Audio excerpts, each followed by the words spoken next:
All right, y'all, welcome back to the channel.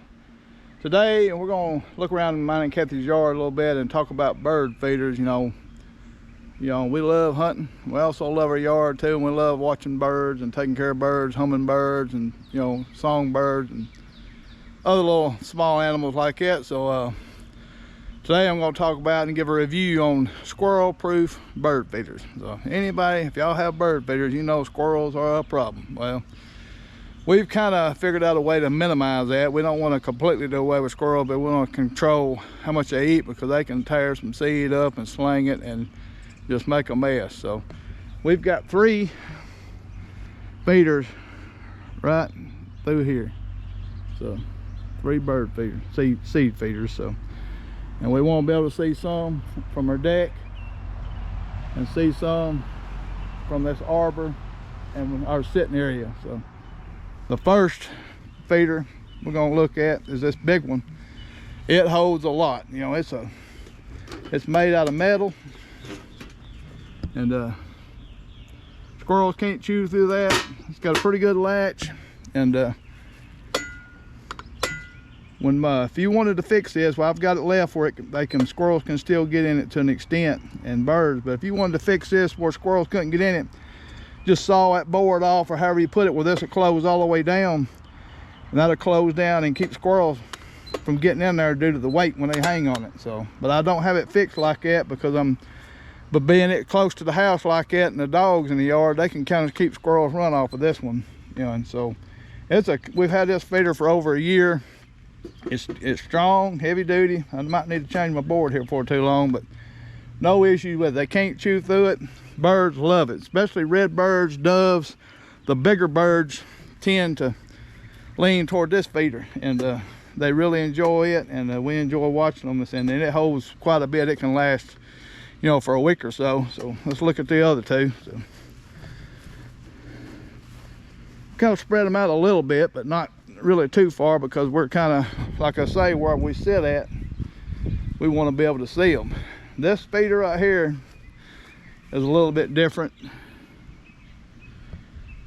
It's got a spring in there, so if a squirrel jumps on it, it'll close, and it'll close down like that, and it shuts them off. The squirrel can get in. The only downfall of this one is them squirrels can bend them ears, and you see me mess with that. They can bend them ears and get in there, but it's hard.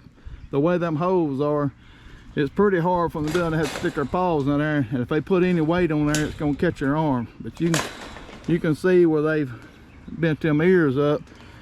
But the daggum purple finches love this thing, and woodpeckers do an extent, and them little tufted titmouse, they really love this thing. So we can't get rid of it. They spread out and don't get on that big feeder as much. They like this one, so we keep it. It's not as durable.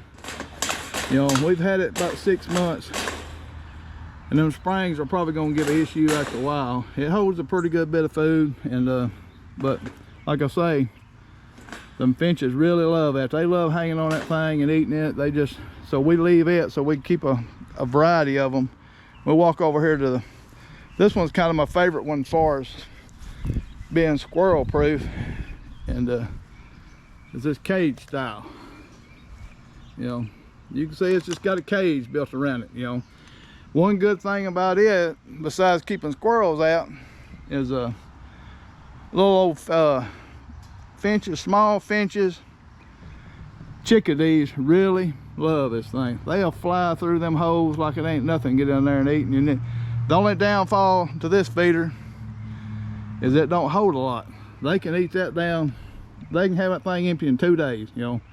It holds like 2.5 cups or so. But they, like I say, them little chickadees and the smaller finches, they love this feeder. So we love keeping it full and keep it out, because it just gives the birds different little areas and kind of spreads them out and don't have as much competition. You can see that feeder is just 20 foot away.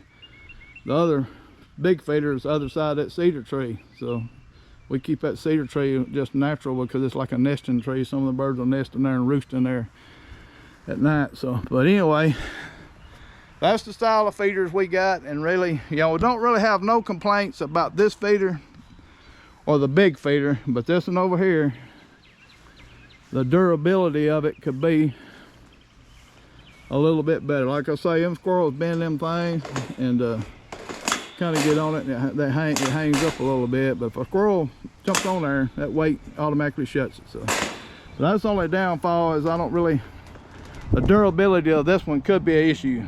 So anyway, other than that, we love the 3 we got. Recommend that you have 2 or 3 styles and different sizes to kind of spread the birds out and let them have their own little areas to eat at and feel comfortable at without being picked on. So, and we keep them under these trees. It kind of gives them a little bit of protection from some hawks, but we'll still have a sparrowhawk or something come through here and get a bird every now and then. But that's just part of nature, so we don't really worry about that. But you know, if you're gonna if you really love your birds like we do, you know, have the different styles and different types of feeders.